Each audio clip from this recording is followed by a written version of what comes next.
If you find yourself with a camera in your hand and want to learn how to use it, please subscribe to this channel, like the videos, comment below. Hey Photos family, today we're talking about reflections, and we've been talking about mimicking shots that we like and the things that we want to learn and shoot with the same look and feel. Well, we've been using this image that I shot in studio some years ago of the Professional Golf Association's Claret Jug Trophy. The importance of this jug for anybody who loves golf is huge. International players come from all around the world to play for this this trophy, and all of them very good golfers. I mean, there's only one that wins it a year, right? So the look and feel of this photograph isn't just, oh, let's throw it on some tabletop with some random background and make it look good. I mean, why not recreate that iconic look and feel that the PGA Tour gives on their introductions to the match play of the tournament, and as they break for commercials and then come back. I mean, so that's one of the things really and truly we want to have fun with. Now, we've talked about the reflections in the trophy itself as part of the environment, but let's talk a little bit more in depth about reflections, period. Now, we've been using that photograph as an illustration for this discussion, but there's at least two other photographs I want to share with you, and it's dealing with reflections. We want to be careful what we reflect, and we want to be intentional about what we reflect. The intentionality here is key to what I'm trying to point out of the intentionality of reflection. This is a baseball we've used before in this shot that I took of Buck Weaver.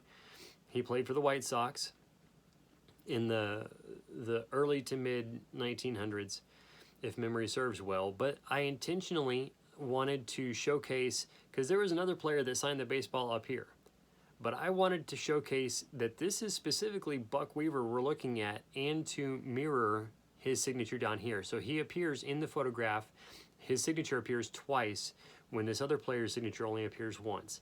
So the emphasis here is showing his signature quite clearly, Buck Weaver, in that photograph. Now, the additional atmospheric environmental look is not just the reflection within the mirror, but the frame over here actually shows that the team this mirror is about is the White Sox, and that's who Buck Weaver played for at that time.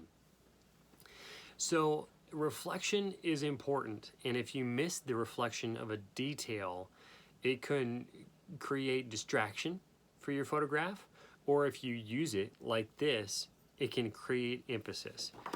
Now, another photograph that we're going to show with reflection is Dallas Cowboys ring here. There is a reflection down here of, I forgot it's not the shank of the ring, I don't think, maybe it is. But you see the top here has all the diamonds and the team name up there, and the reflection inside to show this is a ring. This isn't just some chunk of metal. This is actually a ring that a player would wear. So there's intentional reflection given in that ring, and sometimes there may also be additional shots for jewelry taken simply for the reflection, and that's how in-depth the detail can be for photography to create that reflected environment, so that there is the illusion of this ring is actually supposed to look this way. The emphasis is placed on how this ring is set up, designed, or placed. It's environment, reflection, and everything involved in a shot is planned to the specific detail. Getting these shots, taking these shots, making sure the reflections are all to the specific desire of the person that's going to be using that shot is very painstaking. But it was a lot of fun to be able to get these shots, and it's a lot of fun to share them with you, to showcase reflections and to give you an idea of the look and feel, almost reverse engineering my shots with you and showing you what I did and how I chose to do it. It's not always easy, because sometimes the lighting is so subtle that we miss there is some balancing light from one direction or another. The key is that you get everything mocked up as well as you can. You take an exposure, you play with the settings a little bit, and then once you get that nailed down, you start looking at what might need to be softened, what might need to be emphasized, what might need to be enhanced. And that detail that you have of being able to tweak and see that there's a slight shadow here or a slight softening over there is a great advantage to you as you look to learn and to recreate a look and feel of something that nobody else is necessarily paying attention to, because they're not trying to learn that skill. They just know that they like that look.